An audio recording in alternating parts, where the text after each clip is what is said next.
Welcome back, everybody, to another episode of UPressPlay Sports.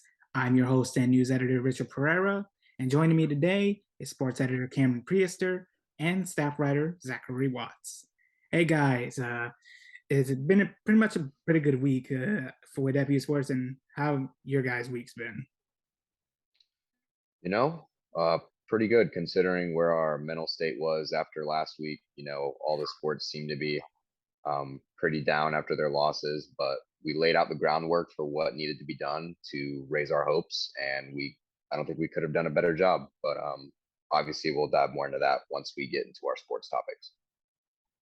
Yeah, no, it's awesome to finally talk about a bunch of wins for once. Then we got plenty of NFL trade deadline stuff to get to, NBA, so a lot of stuff to talk about.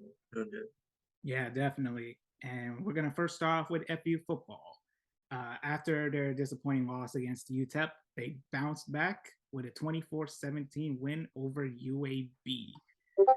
So it's definitely a great win, a very crucial win for the team. As they improved to a 4-5 record, 3-2 in conference play. So what are your guys' thoughts on how FAU played against UAB this past Saturday? Well, year round, I think we've had some of the same concerns going into games, whether that be with penalty issues, efficiency on offense, consistency on defense. Those are pretty prominent things that we're able to point our finger at. However, in this game, I think we were able to finally keep those in check and have a very quality game all around. One thing I noticed going through the stat sheets is we were pretty balanced running the ball and passing the ball offensively. We weren't too reliant on N'Kosi Perry trying to get things done through the air. Although when we did turn to him, he was very effective in the passing game.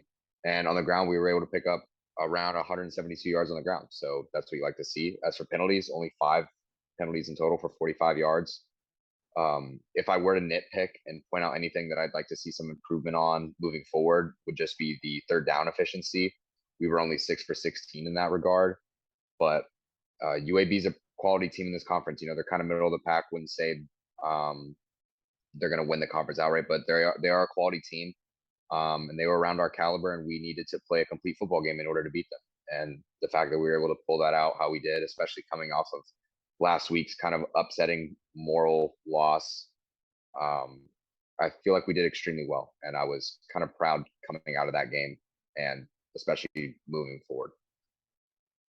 Yeah, it was great to watch. Like you said, there's been very few instances this year where they've played, a game where we can go back and look and like, oh, the entire team was on, everybody was, meshing. We haven't just played a complete game yet. But this win against UAB is probably as close as they've got. Everybody seemed to be playing great. N'Kosi Perry played out of his mind. Those 2 of those touchdown throws were absolutely insane throws. That one in the corner of the touchdown, that was perfectly placed ball. He played great. Thought the defense played well, and it's a small positive that you can take away, like that they're staying in bowl contention. And UAB's, they're like you said, a quality opponent. I believe coming into the game they were ranked 18th in the country in scoring defense. So being able to play well on offense, on the ground and through the air against the defense like that, that's something to feel confident about. So it was a good win. Yeah, definitely. And this was a very good game for N'Kosi Perry. 3 passing touchdowns. One of them, as you mentioned, Cameron, was a pass to the corner of the end zone to Tony Johnson. It was a beautiful pass that basically floated in the air and just went right into Tony Johnson's hands. It was a clean throw by Perry. I want to say that was like perfect blanket coverage. I don't remember the defensive back name, but he covered that route perfectly. It was man on man. And looking back, it's kind of because of that coverage was kind of an ill-advised throw. If that ball is 2 inches to the left, 2 inches to the right, it's either out of bounds or batted. That was just a beautiful throw. That was probably one of the better throws I've seen in a while. Yeah, definitely. And with their record as it stands, 4-5, they really need 6 wins to clinch bowl eligibility. So at the very least, they need to go 2-1. For this week, they're on bye week. So which is the second bye week of this season. It will be the last one, as they will take on FIU on November 12th. But until then, we can rest FU. We and FU fans can rest easy for the moment with FU football at the moment. And from FU football, we head on to FU soccer, starting off with the men's. And for the last home game of the season, I guess as SMU, not ranked number 12 in the country, FAU came through, coming away with a 2-1 victory to keep their chances of qualifying for the American Athletic Conference tournament alive. So, what are your guys' thoughts on this FAU squad getting what was a crucial win to stay alive in postseason, to have a postseason appearance? I'm kind of amazed, if I'm honest. Speaking about it, we weren't necessarily overlooking it, because we were saying how we have a chance to, pull out a strong performance. We hadn't been playing well as of late. We hadn't had a win, I believe, in the last 5 games prior, 4 losses and a draw. But against a top 25 team in SMU, especially on senior night, that takes some guts. It's not an easy matchup. You definitely aren't expected to win. No one's expecting you to win. But I think a huge proponent in this game was our goalkeeper, Neil Strawber. 23 shots, only 7 of them were on goal though, but out of the 7, he's able to save 6 of those. One came, I believe, I don't remember if it was in the first half. I thought for sure it was going to be a goal, and he made a diving save that just completely bewildered me. Honestly, the way the game kind of played out, it's exactly how I would imagine Team USA would need to perform if we want to beat England. Just score on one counterattack and then just play some stout defense the entire game. But that just kind of shows you the beauty of the game of soccer. No matter what, you can have kind of a lackadaisical game on the offensive side and just have one shot sneak past the keeper, and you'll end up pulling it out as long as you play some stout defense. So that's kind of what I took away from it. Obviously, it's a huge morale boost to be the top 25 team in the country, not because of how you got it done, but just knowing that you can get it done moving into ACC play. They're one of the better teams in the AAC. So obviously early on, if we're able to qualify, we have some favorable matchups before we'll have to run into them again. But before we even look onto that, we have FIU first as a huge rivalry game. So that'll be a huge boost going into the playoffs if we're able to win that one first. But just in regards to the SMU game, fantastic win. Not the prettiest of wins, but you got the job done. Nothing more you can ask. Exactly what he said. Just fantastic win. It's exactly what, like, the morale boost, like he said, that you need possibly heading into the tournament. And you just can't give enough credit to Neil Strawber with 6 saves and SMU taking 23 shots on goal. He played very well and was a huge part of that win. I honestly, with a win like this, I expect them to continue to play well and hopefully get this win against FIU and hopefully qualify for the tournament. But this is the exact kind of win you want to see heading into the postseason. Yeah, exactly. And as you mentioned, Cameron, SMU fired 23 shots, 7 of them on target against FU's defense, and FU did everything they could to keep almost every one of those shots out. The only goal against City was a very good shot from one of their players. The ball went out of the box, and the player just fired it back into the net. It was a very good goal to equalize the game, but luckily for FU, they pulled it out near the end of the second half and just really pulled through. And it was a very important win for them, especially if they want to sneak into the American Athletic Conference tournament. Their season finale on the road against FIU on Wednesday, November 2nd at 7 p.m.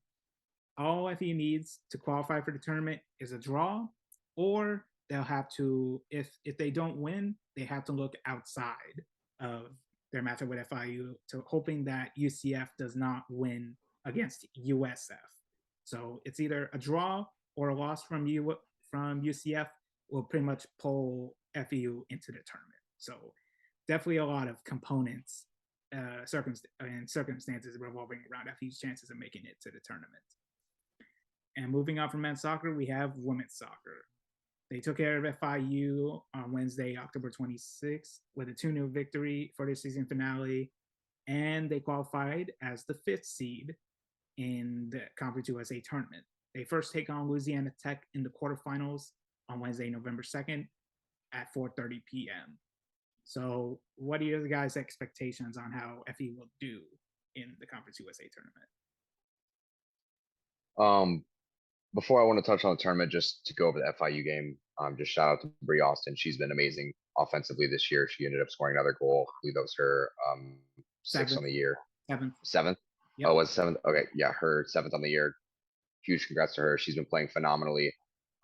Just extremely all-around well performance. We were able to shut them down defensively and offensively, put a ton of shots on target, which ended up giving us some goals early on. Later in the game, 2 goals in the second half.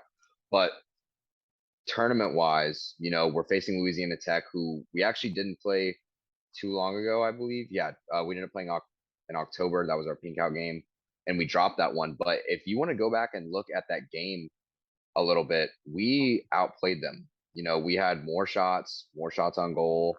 They just had a little bit more saves. Unfortunately, I think their only goal came on a set piece, a corner kick. So it's just one of those games where, you play better, but the result just doesn't go your way. And I think that's the perfect setup for how the tournament needs to start off, because you're facing a team which you're capable of beating, but you're going to have to play some quality football if you want a chance to pull out the win. It can't be something you overlook by any means. It's not that we're like completely better than them or like outclassed them in any regard. This is a great team that was able to place well in the tournament as well. So they probably have the same mindset coming into it as we do. It's just all about whether or not we're able to execute as well as we need to. I believe that game ended up coming down to like a last minute goal, which we ended up dropping, which was unfortunate. But I think it's not to sound redundant, but it is the perfect matchup that we need to see moving forward. This will be neutral site in North Carolina, which is good. It's not really home or away compared to last time where it was at home. But I think it is the best game in terms of getting our mental straight if we want to progress deep into this tournament. Yeah, I agree that it's a matchup that you like kind of to start the tournament. Their record looks kind of similar to FAU's, and like you said, they really kind of did outplay Louisiana whenever they met around a couple weeks ago, whenever it was. And like you said, it came down to kind of a last minute goal. I think it says here the 84th minute. So you kind of know what their weaknesses are, and hopefully you can kind of in the rematch harp on those same things again, try to exploit those same weaknesses again, and like he said, try to execute a little better so things like that don't happen. Because if the game kind of is played similar to the first matchup, I think FAU has a very good chance of being able to pull this one out.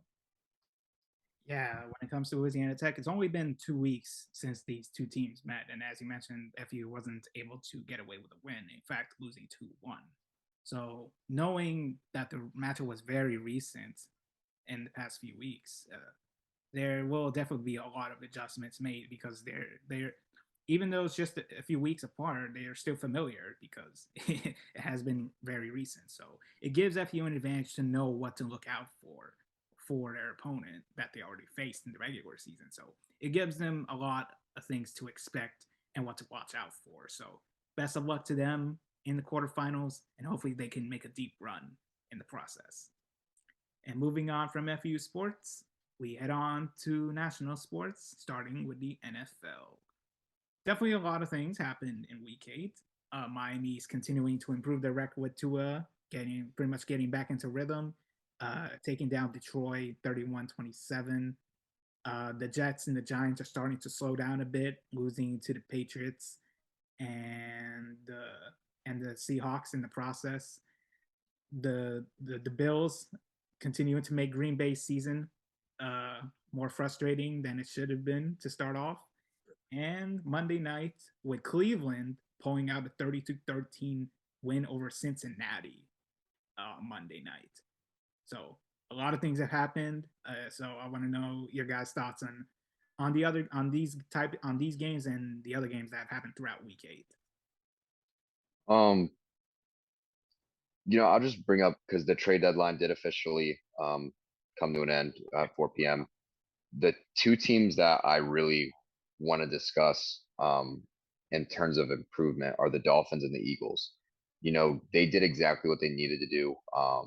Eagles more so in the offseason in terms of additions, not so much towards the deadline. For the Dolphins, I mean, they just keep raising their Super Bowl odds. I mean, by signing Bradley Chubb, by bringing on Jeff Wilson, they're only going to continue to improve. And for the Eagles, in the offseason, they were like, hey, we need a number one receiver. Went out and got AJ Brown. Hey, we need defensive line help. Went inside interior line help from the Chicago Bears. I mean, there's been a ton of moves, but you obviously see which teams are actually in win now mode and which teams aren't. And the aren't side of things, you want to look at the Packers, who are just extremely stagnant and didn't do anything. And on the other side, I don't really want to call this team out because, they're kind of in a weird boat, but the Giants, being at 6-2, you could have used some wide receiver help, but rather you chose to protect your future assets and didn't trade anything away, which I respect.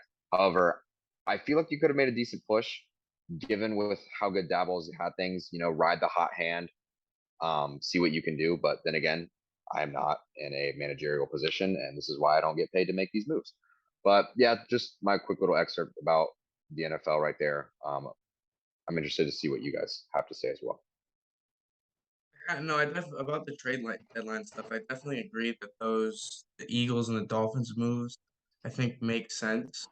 Kind of a lot more than a lot of some of the other ones, because those are very win now moves, and both of those like franchises are they're in that stratosphere already. I kind of say that because I'm kind of thinking of the Ravens picking up Roquan Smith from Chicago, which that move just didn't. I don't know. I didn't comprehend for me for the Ravens because his contract, they're picking up that contract which expires at the end of the year. He's kind of has his heart set on 20 million. It's kind of a lot, and you're inevitably going to have to pay Lamar Jackson higher than numbers go at the end of the season. So that move didn't. That's a very win now move for the Ravens. I don't think they're there yet. I kind of like the Jaguars picking up Calvin Ridley, which got announced like a little bit ago. It's not a very big bet. I don't remember exactly what the compensation was that they were sending, but it wasn't much. Like, yeah, he can't play until next September. But they didn't send much. If it doesn't work out, they're not hurting too much. But Lawrence hasn't looked great, so I guess some help in the future couldn't hurt. So I didn't think that was a terrible move either. Mm-hmm. Thoughts on getting Chase Claypool from the Steelers, Cameron? What really excites me more about the trade is not that we got Chase Claypool. It's more that the Bears, it seems like they're, for first time in history, they're committed to offense. Traditionally, they've put all their money kind of into defense. That's what like the franchises kind of always pride themselves on since kind of their origin. Buckus, all those guys, and then eventually like Urlacher Briggs. And they've never just really invested heavily in offense. So now that they're kind of essentially flipped a linebacker for a receiver in a 5th round, which I imagine again next year they'll use on offense, hopefully. They're just committed to offense for the first time ever, and it's kind of refreshing to see. That's really my only thoughts about that trade. It's good though that he's gonna have a proven kind of weapon to throw to for a couple of games now. Mm-hmm. And as we are getting close to like the midpoint of the NFL season, do you think there are teams who are obviously exceeding expectations like the Eagles and the Giants, and to a little bit of an extent to the Jets, and whatever are teams that have been really disappointing. And I'm pretty sure there are a few options for us to think of.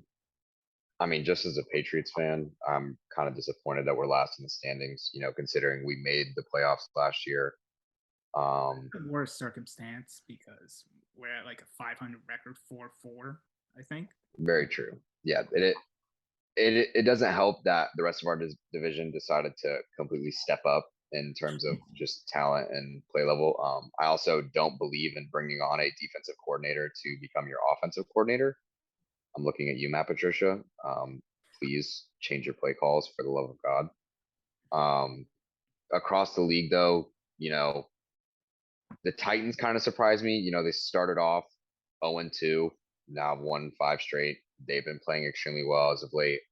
The Raiders are extremely disappointing. I thought they'd be way more competitive in that division, but they just can't seem to get anything flowing. Giants have been an obvious surprise, but that division is also just super competitive right now. Yeah. Eagles still undefeated, and then the Cowboys and the Giants both 6-2. I'm kind of surprised the Vikings are winning their division, but given how poorly Green Bay's played, it kind of shows you how reliant they were on having a number one, or really having only one receiver for that matter, because they're really just not able to get it done anymore. And it depresses me because I'm such a big Tom Brady and Aaron Rodgers fan. It just kind of shows you that Father Time is undefeated. Now, given I have my excuses for these guys, but I'm going to leave that for my own personal matter. I'm just going to say from what I've seen, I don't think the blame should all fall on them. But outside of that, yeah, I mean, the Rams too, big disappointments, huge. You went from Super Bowl contenders to now you look like you might not even make the playoffs. And then in their own division, the 49ers got Christian McCaffrey and looked like the most unstoppable team I've seen. But, they're still 4-4 as well. So we'll have to see how that pans out as well. I've been really surprised by the Seahawks. I'm one of the ones that kind of fed into Smith. I'm very surprised by him. I kind of fed into the preseason like, oh, this is kind of the worst roster in football, but Geno Smith has kind of been playing like top 10 quarterback and making some pretty crazy throws week after week. With not the greatest roster behind them, I don't think they're like they were slated like the worst in the league, but not a great supporting cast. So being at 5-3 right now, at this point in the season, I think that's pretty impressive. I'm a little surprised by the Cardinals. I'm sorry. I was I I like Kyler Murray kind of. I like his kind of like his play style, like the mobile quarterback. But I, I figured he'd be able to perform a lot better for kind of what they're paying him, kind of like everybody else did. And I didn't think that they'd be having talks about bringing in a new coach at like week 8, week 9, but that's kind of where we are. They've kind of surprised me about how disappointing a little bit, but maybe now that we have DeAndre Hopkins back, they will start to improve a little bit. We'll see. Mhm. Yeah, and with this trading deadline having pretty much passed, is that if I'm correct? And yeah, with this trade deadline having passed, hopefully the teams that we mentioned make a huge step up, especially as they head into the second half of the season. And for our last topic of the day, we have the NBA. Over 2 weeks in, the Jazz and the Spurs, for some reason, stay in the playoff picture in the Western Conference, being strangely good. The Bucks are undefeated in the East, and some teams are starting to get a little more comfortable, starting to get their defensive schemes into place. And another team that just fired its head coach today, with the Brooklyn Nets letting go of Steve Nash after like less than 3 seasons. So, what are your thoughts, guys, on the state of the Brooklyn Nets at this point, this early in the season? I feel betrayed, not because I am a Nets fan, but because I'm a Celtics fan. And I keep hearing this breaking news about the Nets are closing in on signing Udoka, and I feel backstabbed. Like, how could you do this to us? Like, first you cause all this controversy, and now you want to leave before you even get your team back. But I mean, I don't, I don't know. I'm just so kind of like taken aback by that. As for Steve Nash, he's kind of like in a really weird situation there because I don't even know if like the Nets are that proven, really. Because I mean, the talent is there. Don't get me wrong, but I think Ben Simmons has the yips in terms of basketball. I mean, this man is terrified of shooting the basketball. I mean, like legitimately terrified. You have Kyrie screaming at him, begging him to shoot the ball. You have Kyrie's off the court issues. And then you just have Kevin Durant, who literally just wants to finish his career and like try to win another ring by any means necessary. And he just like completely has gone silent. Like he's just like, I just want to play basketball. He's like, I don't care anymore. But I'll be interested to see if a team makes a move on Steve Nash just to see if he's worth giving another shot. I don't really think he can command a locker room as we can see, but then again, there were a lot of personalities in that room, so don't want to be too quick to judge. Outside of that, Miles Turner making comments about the Lakers need to pursue a trade for me, like, oh, like, okay, Wants to go play interesting. for that team. Oh, wow. Yeah. I mean, as much as I always say, like, oh, sports channels only talk about like the same couple teams. Here I am still bringing up the Lakers for God knows why. They're 1-5. We should be talking about the Portland Trailblazers, except Portland Trailblazers aren't really like a marketable team. Like I could not tell you anything outside of Damian Lillard. Like I'm sorry, I just not a huge fan. They're playing great. I'll give them their props. Huge shout out to them. But we're still so early in the season that a lot of the teams that expect to make the playoffs aren't even in the top 8 seedings. But time will tell. Let's just give it some time to sort things out. The NBA has its natural process, just like Mother Nature. Yeah, I kind of, as far as the Nets, I kind of hope maybe that Steve Nash gets a shot somewhere else because people are like describing his tenure as kind of like the worst. I seen it's on Twitter, to be fair, but like calling his tenure like the worst head coaching stint in the history of basketball, and I just don't really like get that because I'm trying to think like how many coaches can successfully, run a team with all that kind of background noise. Like you said, Kyrie when it's constantly and KD pretty much checking out and Harden fed into it. I'm sure plenty. Um, this is hard to win. Like when you don't have when the chemistry is kind of like that. So I do hope he maybe gets a shot somewhere else in the future. Um, I said this last week, but I'm kind of surprised by like the Heat. I know it's still early in the season, but it didn't have the crazy off season, but I just didn't think they'd be like sitting at 2-5 right now, to be honest. I like Jimmy Butler a lot. I think he's like still one of the better guys in the NBA. I like Bam a lot. Um, I I said I think they'll figure it out because they're great coaching. Spoelstra, everyone knows about him. But it makes me wonder. Maybe they won't. I'm not sure. I want to see how their season plays out. Yeah, when it comes to Steve Nash, it's definitely been a tough 3 years coaching the Nets, especially with all the background noise that revolved around Kevin Durant, Kyrie Irving. And when it comes to his quality, like there are good qualities from him as a coach, but then you look at a coach like Ime Udoka, and as we've seen how their coaching styles meshed with Boston and Brooklyn, and as they faced one another in the playoffs, you could tell who was a superior coach, and that was Ime Udoka. We were expecting that series last season to be like 6 or 7 games, but no, the Celtics go on to sweep them in 4. So it was pretty clear from a coaching standpoint that Ime Udoka out coached Steve Nash. And as we see this poor start from the Nets, 2-5, it was pretty clear that a change was needed, and really should have been done in the off season. But of course, the Brooklyn Nets front office wanted to stand their ground and not immediately follow Kevin Durant's demand of firing Nash, or get him traded out of there. But of course, they went with firing Nash, and we'll see how they go with their next head coach, whether it be Ime Udoka, Quinn Snyder, or anyone else, really. Yeah, I will say, real quick, just to comment on what Cameron said about some fans thinking that Steve Nash had the worst tenure in Nets history, or just the worst tenure in college basketball, excuse me. He's not even the worst coach in Nets history.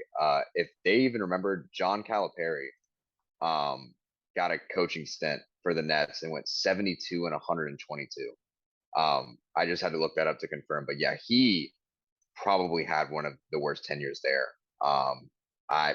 I'll never forget that. Thankfully, he's had some success at the college level, but yeah, Steve Nash definitely deserves another chance. He was one of the greatest point guards we've ever seen. You know, I say that with some bias. I just enjoyed watching him play. He was one of the few players I did watch growing up. But yeah, just wanted to make that little comment there. And as we look at the rest of the standings, the Lakers, they finally got their first win of the season against Denver, with Russell Westbrook coming off the bench as a six-man, really.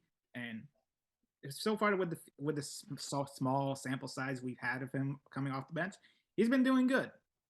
And it's more or less like he's playing a role that he's more comfortable in. He's not like clogging the spacing in the starting lineup with LeBron and Anthony Davis. So, what do you guys think how the Lakers' progress will go on, especially with their next matchups for the next couple of weeks?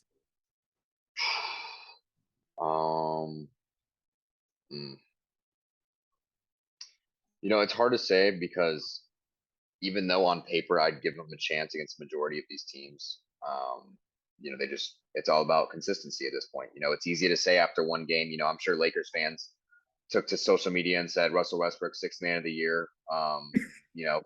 Considering how delusional they are, but they do not have an easy slate of games. New Orleans with how well and young they are. They have Utah 2 times in the next week, and they play Cleveland. And Cleveland's proven to be a serious factor out of the East. Donovan Mitchell's insane in my opinion with Chris LeVert. I mean, they've been playing extremely well. They have all the pieces. It's just we'll see. It's kind of one of those first year jitters. You have to smooth out the rough edges, sand it over, and then Clippers after that. So Clippers are hot too. They're one of the best teams in basketball, especially after Paul George's performance last night or the night before. I mean, he had that buzzer beater. He's been playing well. We'll see if he's back to form. I'm not gonna hop on that train too quick because he kind of fell off the face of the earth for a while. But yeah, Lakers have a long way to go. They have a lot of things to figure out.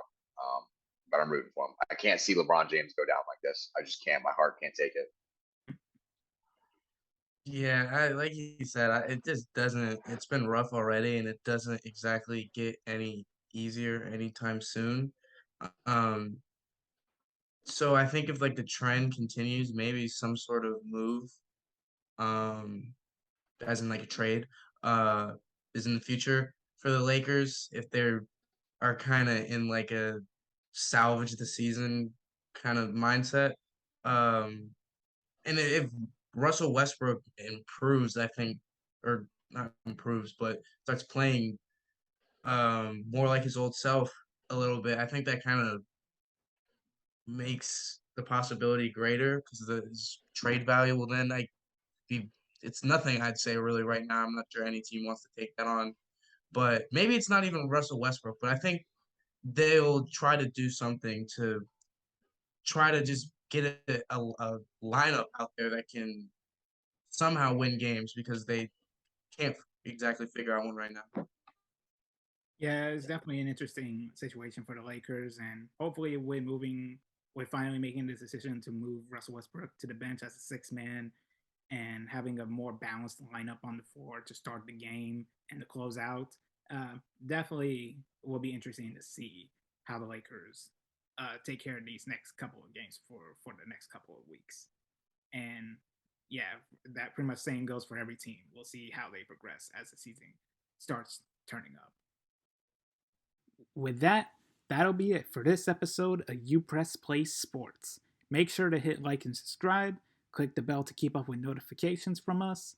Also, be sure to go on upressonline.com to keep up with news, sports, and more content alike.